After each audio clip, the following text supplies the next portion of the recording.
Olá, eu sou Isabela Dutra e este é o programa Argumento. O plenário do Senado aprovou a proposta de reforma tributária em 2 turnos e o texto já foi enviado de volta para nova análise da Câmara dos Deputados. Mas o resultado não foi uma unanimidade. Nos 2 turnos, o resultado foi o mesmo: 53 votos a favor e 24 contrários, depois de um longo debate. Eu vou conversar sobre esse assunto com o senador Confúcio Moura, do MDB de Rondônia. Senador, seja muito bem-vindo aqui ao programa Argumento. Muito obrigado, é uma satisfação estar aqui com você para discutir esse assunto tão debatido nesses últimos meses, tanto na Câmara quanto aqui no Senado, né? E fez muito barulho, todo mundo viu. Pois é. Foi objeto de muitos noticiários, muitos artigos de jornais. Então, todo mundo com muita dúvida, todo mundo lendo tudo para saber, vou pagar mais, vou pagar menos. Então, esse foi o objetivo. Então, nós estamos aqui para debater o assunto. Você pode ficar à vontade. Senador, então, vamos pagar mais ou vamos pagar menos? Não tem ainda um valor definido, porque a reforma tributária é um processo. Ela foi aprovada agora, mas ela tem uma fase dela que se conclui daqui a 50 anos. 50 anos. E tem a grande parte, efetivamente, será dentro de 8, 10 anos, que será feita uma transição dos impostos antigos para os tributos novos. Então, há muita dúvida. Todo mundo está perguntando, eu vou pagar mais, eu vou pagar menos, né? E aqui nós vimos aqui no Congresso, aqui no Senado especialmente, a agitação que houve ontem, esses dias todos, com muita gente circulando, justamente são os lobbies, né? Os lobbies significam os assessores das empresas, dos bancos, de todas as agências, de todas as federações, que vieram justamente analisar e pedir, não mexe comigo, ninguém quer que mexa comigo, né? Ninguém quer. Mexe lá, a reforma só é boa para os outros. Só se for para dar isenção, né? Para mim, não. Então, aquele medo que todo mundo tem quando reforma. E o Brasil tem medo de fazer reforma mesmo. Todas as reformas são muito demoradas, são muito difíceis de acontecer.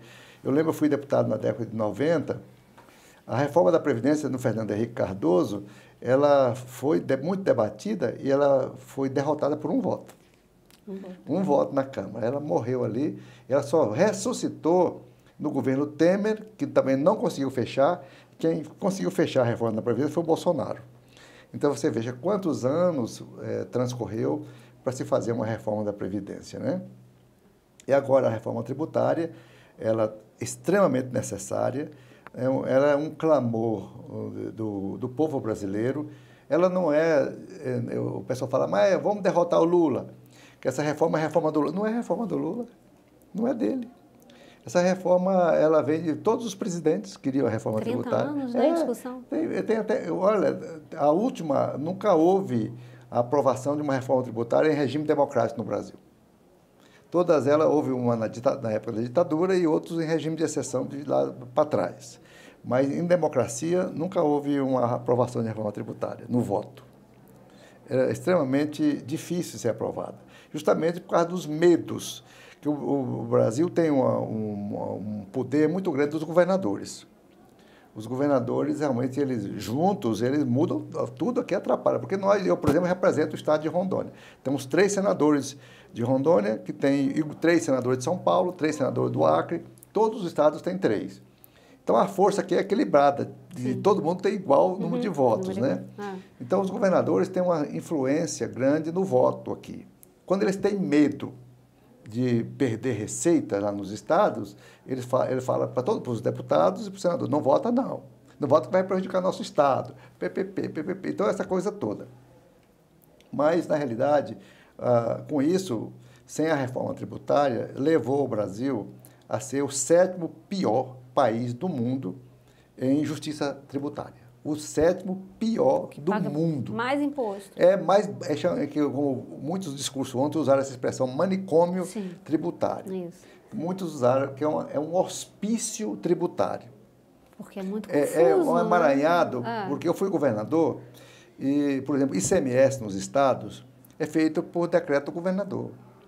Então, lá você joga, por exemplo, concessões por conta própria, no outro dia você tira. Então, não tem advogado tributarista que consiga entender, falar, eu conheço a tributação brasileira. Ela não existe, ela é uma loucura mesmo.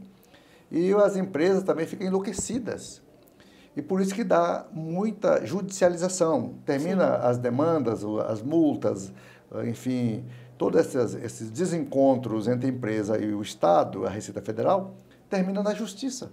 E agora, com essa reforma? O senhor acha que essa justiça tributária vai ser feita, essa igualdade social? Ela deve melhorar a simplificação dos tributos para efeitos de exportação, abre o mercado mais para a entrada de capitais, mais investimentos. Os empresários brasileiros menores, os grandes já exportam bem, mas os pequenos têm uma imensa dificuldade, vão poder exportar, vão poder fazer negócios. Eles vão ser beneficiados. Vão ser beneficiados, vão conseguir fazer negócios externos com maior facilidade. Então, eu creio que a reforma, progressivamente, a gente vai acabando o medo devagar, vai acabar o medo devagarzinho. Porque, ao ver que não se vai extinguir os tributos estaduais de imediato, como o ICMS, vai acalmar os governadores, vai acalmar os deputados estaduais, vai acalmar os prefeitos, né?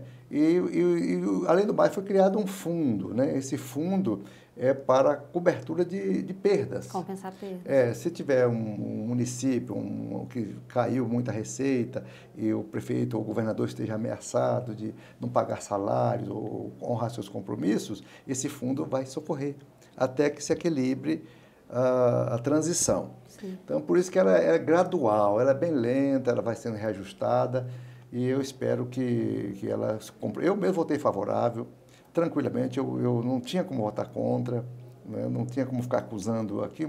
A oposição fez seu papel de oposição, né? A oposição vota contra mesmo, para marcar território. Mas eu já estou velho, eu não posso ficar mais nesse jogo de ilusão. Eu sei que o Brasil precisa da reforma tributária. Ela é o ideal? Não é o ideal, não. Porque ela, por exemplo, ela fez muitas concessões. O senhor achou muitas concessões? Achei que fez bastante concessões a muitas áreas de serviços. Os bancos vão pagar pouco imposto, né? Então, todo mundo veio aqui gritar no ouvido do Eduardo Braga. E lá Imagina o ouvido do Eduardo. Então, ali vai a pressão daqui, a pressão dali, e senador daqui, senador dali, todo mundo puxando para o seu lado, né? Isso foi difícil. Não foi a reforma, que nós queríamos acabar com tudo que era privilégio, era botar tudo 0 a 0 e começar assim uma nova situação, né? Sem deixar empresas com subsídios, com incentivos tributários elevados. Uns pagam, por exemplo, tabela cheia, outros pagam 80%, outros pagam 25%. Teve uma flutuação aí que para mim não foi justa, né? Mas é o que foi possível fazer. Então, passa essa primeira etapa da votação, a Câmara vai fazer a sua revisão última, agora na Câmara. Eu acho que é a o última? deputado, é a última, porque o deputado Aguinaldo deve acolher. Ele estava muito preocupado ontem, circulando aqui na Câmara. Pois ele estava aqui o tempo todo. Ele estava, porque se ontem o Senado rejeita e estava muito ameaçado, Sim. Aí matava a reforma. E ela anulava, não precisava nem voltar à Câmara, acabava, ia para o arquivo. Então, aprovado aqui foi bom. A Câmara pode fazer alguns retoques lá, pode diminuir esses incentivos que foram dados aqui por força da pressão, do lobby. Será que não volta? Não volta. Eu acredito que não volta. Lá agora encerra. O Senado já fez a parte que tinha que fazer, a Câmara faz o fechamento, com o próprio deputado Aguinaldo, que é muito experiente, aí ele dá a palavra final e vai para a sanção. Aí cabe ao presidente, como é uma proposta de emenda constitucional, o presidente nem veta. Quem sanciona é o próprio Congresso. É promulgada. É promulgada pelo próprio Congresso Nacional. Então, a gente espera que a reforma, eu entendo como boa. Ela não é ótima, excelente, assim como dos sonhos, eu, com a minha experiência que tenho de vida pública, eu gostaria que ela fosse pegar uma pegada mais forte, né? Sim. Assim, de tal forma que não tivesse grandes privilégios para um grupo de montadoras, área de tal, área de turismo, tal, todo mundo começasse igual, né? Aí fosse balanceando com o decorrer do tempo. Mas aqui já foi feito esses acordos, né, para poder aprovar, porque um voto é muito, né? Isso aqui é voto. Você fala, muitas vezes o voto é emocional. o voto é um voto de menino, muitas vezes a pessoa tem um comportamento infantil. É mesmo, senador? O voto é qualquer coisinha que você magoa. Assim, o voto ele é misterioso, né? Ele é cheio de sagacidade. E, às vezes, de repente, a pessoa até tem uma vontade de ajudar o Brasil. Ah, mas o líder não veio me pedir, ou o líder passou por mim e não deu bom dia. Não voto. É na hora para mostrar para ele que o meu voto é igual ao dele, não vou votar. E é altamente prejudicial, muito perigoso, né? Senador, assim, o fato de 5 tributos vão virar 2 tributos, o senhor acha que isso vai simplificar o emaranhado? O que se diz da tributação brasileira é como se fosse aquele vaqueiro nordestino que entra correndo atrás de um boi na caatinga, cheia de cipó e espinho de arranha-gato. Então, aqui, a tributação brasileira é uma caatinga, um cipoal de arranha-gato. Você só sabe quando entra. Quando você sai, você pode sair sem o couro lá fora. Nossa! Porque é um cipoal, uma tramitação infernal. Então, o que eu acho que ela foi a reforma possível, com todos os humores, todas as emoções, com todos os problemas. Por exemplo, o Bolsonaro e o Paulo Guedes, se quisesse aprovar uma dessas, colocar como prioridade, teria sido aprovado também no governo dele. Mas ele não colocou como prioridade, né? E deixou passar a reforma tributária por causa da polêmica. Nem todo mundo gosta de polêmica, de briga, de confusão, né? Então, passou ali. Teve outras prioridades. Agora o Lula falou, não, vamos aprovar a reforma tributária, eu preciso dela. Então eu preciso dela para o Brasil crescer. Eu quero botar o Brasil em condição. Porque o mundo todo não tem uma bagunça tributária como nós temos. Só temos 6 países pior que a gente. 6. Dos 190 e tantos países que tem no mundo, né? Então a gente precisa ter mercado, precisa vender, precisa comprar, precisa ter mais gente. O presidente Lula, por exemplo, já abriu o mercado, depois 10 meses de governo, para 50 países para a gente fazer comércio. 50 novos países. Bastante. Então é muito importante. Se a gente começar a facilitar a vida, esse pessoal entra aqui no Brasil, compra, vende, a gente faz negócios. O Brasil, a nossa indústria vem decaindo desde os anos 70 para cá. A indústria está morrendo. Nós estamos desindustrializados. Né? O que a gente fabrica no Brasil? Assim? As nossas grandes indústrias, grande parte fechou. Não é? Nós não somos competitivos. Não é? Então, na realidade, a gente precisa reerguer a indústria, porque a indústria é que gera emprego de fato. Certo. Hoje é o agro, que é o carro-chefe da economia. Mas nós queremos saber que a indústria já foi mais importante que o agro. Ela tem que voltar a reabilitar a indústria brasileira para que ela possa também entrar no mundo dos negócios. Coreia, Vietnã, país pequenininho, hoje faz mais sucesso no mundo na área de tecnologia e componentes, muito mais que o Brasil. O Brasil não produz quase nada. Nós somos um importador de tudo, inclusive de componentes. Para fazer uma motocicleta, vem tudo de fora. Fazer um carro, que nós temos montadora de automóveis.